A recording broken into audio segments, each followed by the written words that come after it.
السلام علیکم ورحمۃ اللہ وبرکاتہ۔ نحمدہ ونصلی علی رسولہ الکریم، اما بعد، بسم اللہ الرحمن الرحیم۔ بے پردگی کی صورتوں کا بیان چل رہا تھا۔ اسی میں ایک صورت یہ بھی ہے کہ شادی بیاہ کی اور دیگر تقریبات میں بیروں یا نوجوان لڑکوں کا عورتوں کی خدمت پر مامور ہونا، یعنی وہاں مرد ہی آ کر سروس کریں اور ہر چیز مہیا کریں، اور عورتوں کے اجتماع میں، عورتوں کے حصے میں اس طریقے سے ان کا آنا جانا، یہ بھی بے پردگی کے خلاف ہے، جیسا کہ شادی بیاہوں کی تقریبات میں لیکن یہ عام ہو رہا ہے۔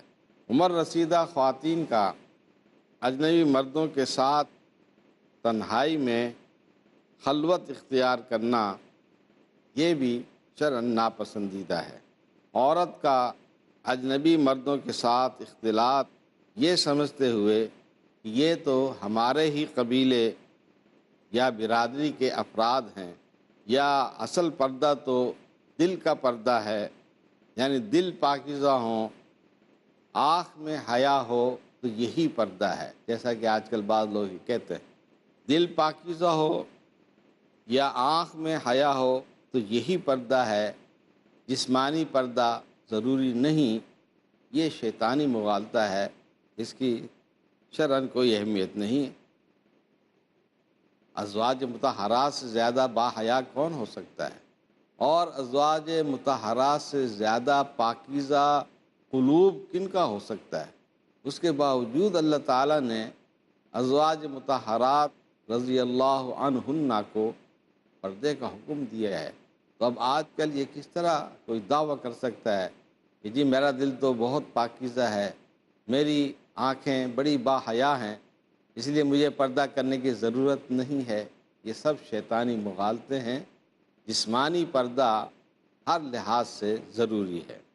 ان بچیوں کے ساتھ اختلاط میں تساہل کرنا جو قریب البلوغت ہوں، یہ سمجھتے ہوئے یہ تو ابھی بچیاں ہیں، یعنی جو بچیاں بلوغت کی عمر کے قریب ہوں تو وہ بھی تقریباً بالغ ہی ہوتی ہیں، ان کے اندر بھی جذبات ہوتے ہیں، اور بالخصوص مردوں کے لیے ان کے اندر بھی کشش موجود ہوتی ہے۔ اس لیے ایسی 12، 13، 14 سال کی بچیوں کو یہ سمجھنا کہ ابھی نابالغ ہیں اور ان کو پردے کے آداب کا پابند نہ بنانا، تو یہ بھی شرعاً ناپسندیدہ ہے۔ بغیر محرم کے عورت کا حج کے سفر پر جانا، یہ بھی شریعت اسلامیہ میں پسندیدہ نہیں ہے۔ کالجوں، یونیورسٹیوں اور دیگر مدارس میں یا ہوم ٹیوشن کے نام پر عورتوں کا بچوں اور بچیوں اور مردوں کو پڑھانا، یا مردوں کا عورتوں کو پڑھانا، یا کالجوں وغیرہ میں مخلوط تعلیم کا ہونا، یہ سب بے پردگی کی صورتیں ہیں جو اسلام کی روح سے ناجائز ہیں۔ لڑکیوں کو اعلیٰ تعلیم کے حصول کے نام پر مغرب کی یونیورسٹیوں میں بھیجنا، انہیں مغربی افکار اور اس کی حیا باختہ تہذیب کا شکار بنانا ہے، اس لیے اس کا بھی کوئی جواز نہیں ہے۔ اعلیٰ تعلیمی اداروں اور طبی تجربہ گاہوں میں عملی تربیت کے نام پر لڑکے لڑکیوں کا میل جول جو ایسے جگہوں پر نظر آتا ہے، اس کی بھی شرعاً اجازت نہیں ہے۔ یونیورسٹیوں میں ایم اے اور پی ایچ ڈی وغیرہ کے مقالات کی تیاری میں بطور رہنما اور نگران کے مردوں کا عورتوں کے ساتھ خلوت، یعنی تنہائی میں میل ملاقات، یہ بھی شرعاً ناپسندیدہ ہے۔ علمی اجتماعات، کانفرنسوں، مشاعروں اور دیگر اس قسم کی تقریبات میں مرد اور عورت کا پہلو بہ پہلو بیٹھنا، یہ بھی مغرب کی نقالی میں ہمارے اسلامی معاشرے میں رواج بڑھتا جا رہا ہے۔ نرسوں اور خاتون ڈاکٹر کا اجنبی مردوں حتیٰ کہ ڈاکٹروں اور ہسپتال کے دیگر ملازمین کے ساتھ میل جول، یہ بھی بے پردگی کی صورت ہے۔ ڈاکٹر کی غیر محرم مریضہ کے ساتھ تنہائی، اس کی بھی اجازت نہیں ہے۔ ہاں، اگر کسی ڈاکٹر کو دکھانے کی ضرورت پیش آ ہی گئی ہے، کوئی لیڈی ڈاکٹر اس کا علاج کرنے سے قاصر ہے، تو اس کے ساتھ اس کا محرم ہو، اس کا مرد ہو، اس کا باپ ہو، اس کا بیٹا ہو، تو اس کی موجودگی میں تو ایک عورت کا ڈاکٹر سے علاج کرایا جا سکتا ہے، لیکن بغیر محرم کے کسی ڈاکٹر سے کسی عورت کا اس طرح تنہائی میں علاج کے لیے جانا، اس کی بھی شرعاً اجازت نہیں ہوگی۔ بغیر حاجت یا ضرورت کے یا لیڈی ڈاکٹر کی موجودگی میں عورت کا مرد ڈاکٹر کے سامنے چہرہ وغیرہ ننگا کرنا، یعنی ضرورت کے تحت تو ایسا کیا جا سکتا ہے۔ کئی لیڈی ڈاکٹر اگر علاج کے لیے میسر نہیں ہے، ڈاکٹر کے پاس ہی جانا ہے، تو وہ چہرہ ڈھانپ کر اس کا علاج کرائے۔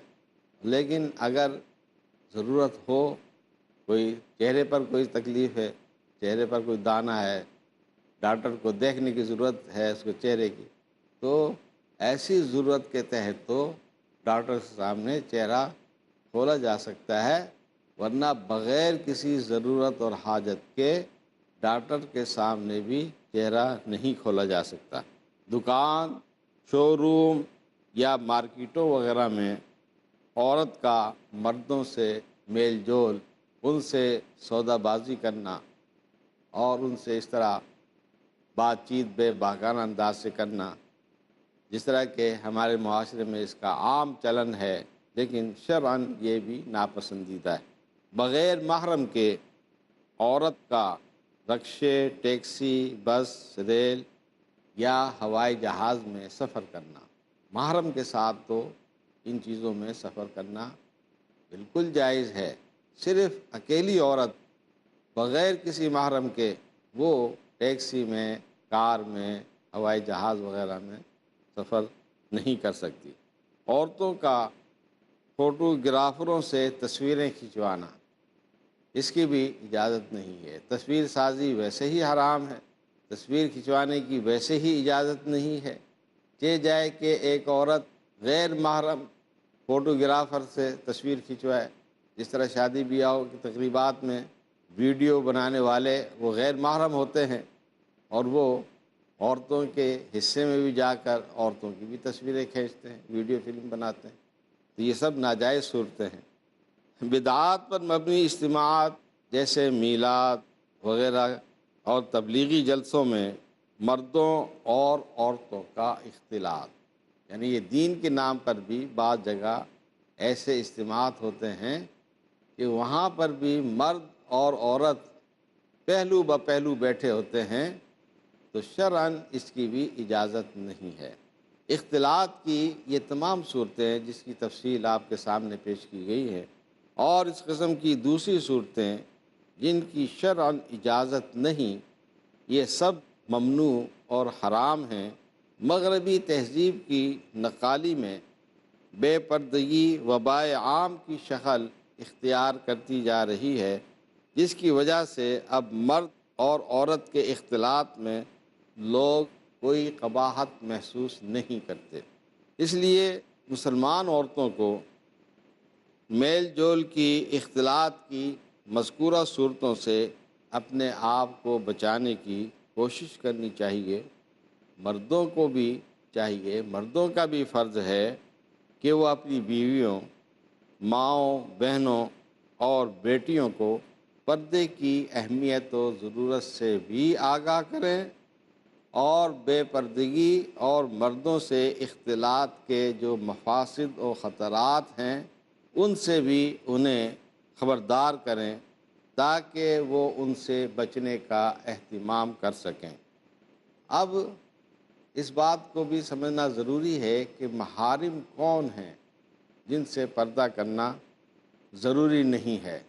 عورت کا جن مردوں سے اختلاط یعنی میل جول ممنوع ہے اور ان سے پردہ ضروری ہے، ان سے مراد اجنبی مرد ہیں۔ اور اجنبی مرد کون ہیں؟ تو یاد رکھیے، خاوند اور محرم کے علاوہ جتنے بھی لوگ ہیں وہ سب شریعت کی روح سے اجنبی ہیں۔ گویا خاوند اور محرم کے علاوہ سب سے پھر پردہ کرنا ضروری ہوگا۔ اب محرم سے مراد کون سے رشتہ دار ہیں، اس کو آپ سمجھیں۔ محارم یہ محرم کی جمع ہے۔ تو محارم 3 قسم کے ہیں، ایک نسب کے اعتبار سے جو محارم ہیں، اور ایک سسرالی رشتوں کے اعتبار سے جو محارم ہیں، اور ایک رضائی رشتوں کی وجہ سے جو محارم ہیں۔ یہ 3 قسم کے محارم ہیں۔ نسبی محارم میں باپ ہے، دادا ہے، بیٹا پوتا ہے، بھائی، تایا، چچا، ماموں، بھانجا، بھتیجا، نانا اور نواسا۔ یہ وہ محارم ہیں جو نسب کے اعتبار سے ایک عورت کے لیے ہیں، ان سے پردہ کرنا ضروری نہیں ہے۔ اور محارم کی دیگر تفصیلات انشاءاللہ ہم تھوڑے سے وقفے کے بعد کریں گے۔ السلام علیکم ورحمۃ اللہ وبرکاتہ۔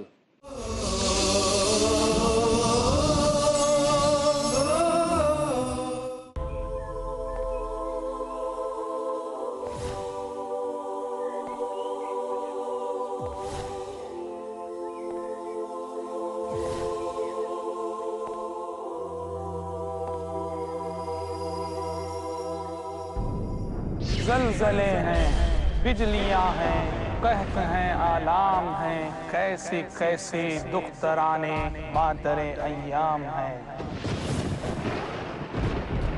انسانیت کی دکھتی پیٹھ کو اسلام کی دیوار ہی سہارا دے سکتی۔ زندگی کے سفر میں اگر آپ الجھنوں کے شکار ہیں تو دیکھیے ہمارا پروگرام الجھنیں صرف پیس ٹی وی پر۔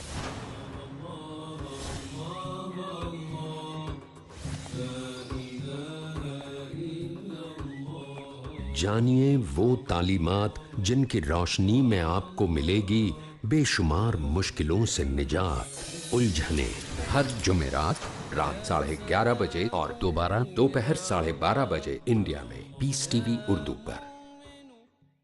جھوٹ کا اندھیرا کتنا ہی گہرا کیوں نہ ہو، سچائی کی ایک کرن سے مٹا دینے کے لیے کافی ہے۔ ہر پہلو، ہر نظریہ، ہر نقطہ سچ کا، ہر دم، ہر پل، ہر لمحہ سچ کو پیش کرنے کی جستجو۔ آئیے میرے ساتھ اور حق کو جانیے۔ عالم انسانیت کے لیے سچائی کی روشنی۔ ڈاکٹر ذاکر نائک پیش کریں گے اظہار حق ہر پیر سے سنیچر رات 10 بجے اور دوبارہ صبح 8:30 بجے انڈیا میں پیس ٹی وی اردو پر۔ زندگی آزمائشیں لے گی، مشعل راہ ساتھ لے کے چلو۔ دلوں کی ٹینشنوں کا علاج اللہ تعالیٰ کے ذکر میں مضمر ہے۔ مکمل راہبری، کامیاب سرپرستی۔ شریعت نے ہمیں یہ سوچ دی ہے کہ دین کے سلسلے میں ہمیشہ اپنے سے برتر کو دیکھو، مضبوط ارادے، اپنے سے اعلیٰ انسان کو دیکھو، اور دنیا کے سلسلے میں ہمیشہ اپنے سے کمتر کو دیکھو۔ عظیم عمری مدنی۔ آپ اگر اس ایک تعلیم نبوی کو اپنی زندگی میں اپنا لیں گے، تمام ٹینشنوں سے چھٹکارا مومنین کے پاس ہیں اللہ کی خوشنودی حاصل کرنے کے مواقع بے پناہ، کیونکہ نگرانی کر رہی ہے ہر جگہ مشعل راہ۔ ہر پیر رات 7:30 بجے اور دوبارہ صبح 10:30 بجے انڈیا میں پیس ٹی وی اردو پر۔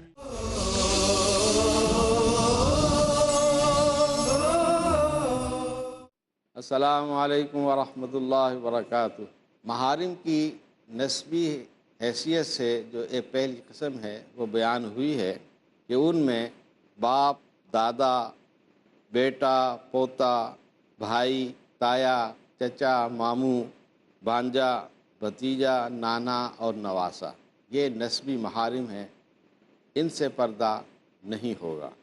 دوسری قسم سسرالی محارم ہیں، جہاں عورت کی شادی ہوتی ہے وہ اس کا سسرال کہلاتا ہے، تو وہاں سسرال میں کن سے پردہ نہیں کرنا ہوگا، کون اس کے محارم بنیں گے؟ ان میں اس کا سسر یعنی خاوند کا باپ، اور اسی طریقے سے عورت کا داماد، اور تیسرا خاوند کا بیٹا، یہ سسرالی محارم ہیں۔ اب تیسری قسم محارم کی رضاعی، یعنی جس عورت کا اس نے دودھ پیا ہے اور اسی عورت سے اس عورت کے بچے نے بھی دودھ پیا ہے، یہ دونوں آپس میں بہن بھائی بن جاتے ہیں، اس کو دودھ کا رشتہ کہتے ہیں۔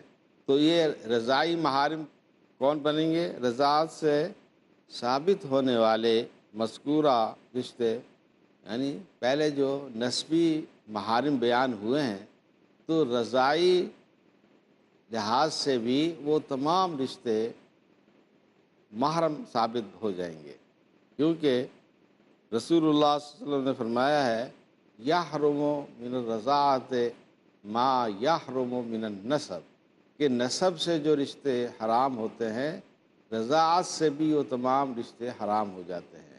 اس لیے جس عورت کا اس نے دودھ پیا ہے تو اس عورت کا خاوند بھی اس کا باپ بن جاتا ہے، رضاعی باپ۔ اسی طریقے سے دوسرے جتنے بھی رشتے اس طرح بنیں گے تو وہ سب رضاعی محارم کہلائیں گے، جن سے پردہ کرنا ضروری نہیں ہوگا۔ ان رشتوں میں سے کسی کے ساتھ عورت کا نکاح نہیں ہو سکتا، کیونکہ یہ سب عورت کے محرم ہیں، ان سے پردہ کرنا ضروری نہیں۔ ان کے علاوہ جتنے بھی لوگ ہیں سب غیر محرم ہیں، ان سے پردہ کرنا ضروری ہے، کیونکہ ان کے ساتھ اس عورت کا نکاح بھی ہو سکتا ہے۔ تو جس مرد کے ساتھ عورت کا نکاح ہو سکتا ہے وہ سب اس کے لیے اجنبی ہیں، جن سے پردہ کرنا اس کے لیے ضروری ہوگا، اور جن سے عورت کا کبھی بھی نکاح نہیں ہو سکتا تو ان سے پردہ عورت کے لیے ضروری نہیں ہوتا، وہ اس کے محرم کہلاتے ہیں۔ اس لحاظ سے مسلمان عورت کو میں کہتا ہوں، اے مسلمان بہن، اپنی حیثیت اور اس عزت و تکریم پر غور کر جس سے اللہ نے تجھے نوازا ہے۔ ہر قیمتی چیز اگر وہ ٹوٹ جائے یا چوری ہو جائے اس کا بدل ممکن ہے، لیکن اگر تیری عفت و عصمت داغدار ہو جائے، تیری عزت و تکریم کو بٹا لگ جائے اور تیری شرافت و نجابت موضوع بحث بن جائے تو اس کا کوئی بدل نہیں ہو سکتا۔ تیرا سب سے قیمتی جوہر تیری عزت و عصمت ہے، جو لٹ جائے تو کوئی اس کا معاوضہ نہیں دے سکتا۔ اور یہ پردے کے تمام آداب اسی لیے بتلائے گئے ہیں تاکہ تیرا تقدس برقرار رہے، تیری عزت اور عصمت محفوظ رہے۔ تیری ردائے تقدس اگر تار تار ہو جائے تو کوئی اسے جوڑ نہیں سکتا، بس تیری عزت، تیرا آبگینہ ناموس اگر ٹوٹ جائے تو کوئی اسے جوڑ نہیں سکتا، بس تیری عزت اسی میں ہے کہ تو اپنی عصمت کی، اپنے تقدس کی چادر کی اور اپنے آبگینہ ناموس کی حفاظت کر۔ یہ حفاظت کس طرح ممکن ہے کہ تو کچھ چیزوں کو اختیار کر اور کچھ چیزوں سے اجتناب کر۔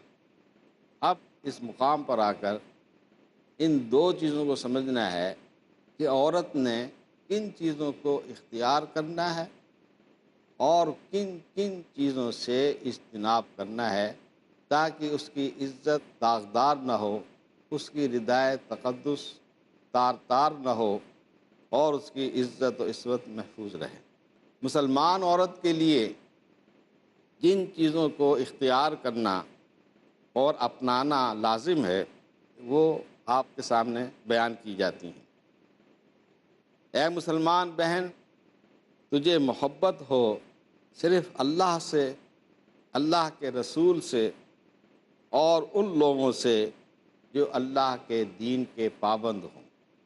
تیری خلوت ہو آخرت کی یاد دہانی اور اپنے اعمال پر غور کرنے کے لیے تنہائی میں بیٹھ کر، یعنی اپنے اعمال پر غور کر جو تیری قبر سے ظلمتوں کو دور کرنے کا باعث ہوں اور لحد کی تنگیوں کو فراخی میں بدلنے کا ذریعہ ہوں۔ تنہائی میں بیٹھ کر ایسے اعمال پر غور کر کہ کن عملوں سے میری قبر کی تنہائی دور ہو سکتی ہے اور اس کی تنگیاں کشادگی میں، فراخی میں بدل سکتی ہیں۔ تیری سہیلیاں صرف وہ ہوں جو حقیقی مسلمان ہوں اور اللہ کے دین کی مکمل پابند ہوں، تاکہ تجھے وہ بے راہ اور گمراہ نہ کر سکیں۔ تیرے دشمن ہوں ہر قسم کے گانے بجانے کے آلات، radio, TV, VCR, cable dish, internet وغیرہ اور تمام ایسے رسائل اور اخبارات جو بے حیائی پر مبنی مضامین، تصویریں اور گمراہ کن افکار و تصورات شائع کرتے ہیں، یہ سب تیرے دشمن ہونے چاہیے، یعنی ان سب سے تجھے بچنا چاہیے۔ بے پردہ اور کھلے عام زیب و زینت کا اظہار کرنے والی ہر عورت اور ہر وہ شخص جو رب کی ناراضی پر مبنی کام کرنے والا ہو، یہ سب تیرے دشمن ہونے چاہیے۔ تجھے نفرت ہو یہود و نصارہ سے، منافقین سے، لا دینوں سے اور آزادی نسواں کے پر فریب نعرے لگا کر عورتوں کو گمراہ کرنے والوں سے، یہ سب تیرے دشمن ہیں۔ ان سب سے تجھے نفرت ہونی چاہیے اور ان سے بچنے کا اہتمام ہونا چاہیے۔ تجھے حرص ہو خالص اور سچی توبہ کی، نہ کہ محض زبان سے جھوٹی توبہ کی۔ اس لیے محض زبان سے توبہ کرنا اور عملاً کچھ بھی نہیں کرنا، یہ جھوٹی توبہ ہے، یہ اللہ کے ہاں کوئی حیثیت نہیں رکھتی۔ سچی توبہ وہ ہے جو دل سے ہو اور اس پر عمل ہو۔ تو تجھے حرص ہو، تیری خواہش ہو، آرزو ہو، تیری تمنا ہو خالص اور سچی توبہ کی، نہ کہ محض زبان سے جھوٹی توبہ کی۔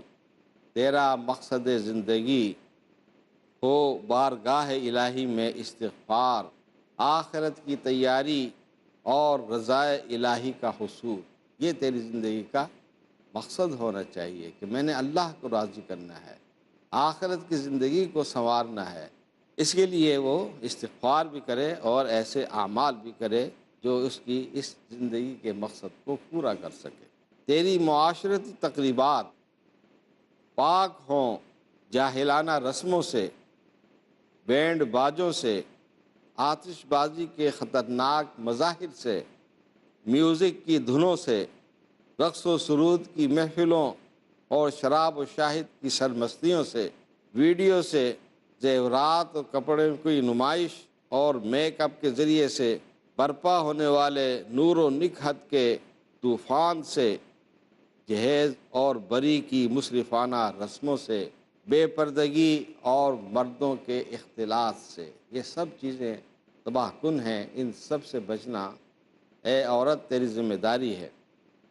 تیری آرزو، تیری خواہش اور کوشش یہ ہو کہ ایک مسلمان خاندان کی بنیاد ڈالنے والی ہے، تو اپنے نسل کی اسلامی خطوط پر تربیت کرنے والی ہو اور اس میں اسلامی روح اور جذبہ پیدا کرنے والی ہو۔ یہ تو بن کر اس طرح زندگی گزار کہ تیرے عمل سے، تیرے کردار سے ایک اسلامی خاندان کی بنیاد پڑے، تیری آنے والی نسل وہ اسلامی خطوط پر اس کی تربیت ہو اور ان کے اندر اسلامی روح اور اسلامی جذبہ کار فرما ہو، تاکہ یہ بھی تیرے لیے صدقہ جاریہ بنے۔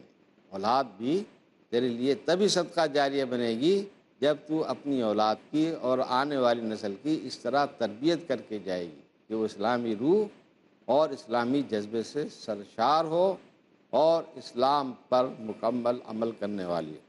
یہ تو وہ چیزیں تھیں جن کو اختیار کرنا عورت کے لیے ضروری ہے تاکہ اس کی دنیا بھی اسلامی نقطہ نظر سے سنور جائے اور آخرت بھی اس کی بہتر ہو جائے۔ اب وہ چیزیں بھی سمجھ لینی چاہیے جن سے عورت کو بچنا ہے، ان سے اجتناب کرنا ہے۔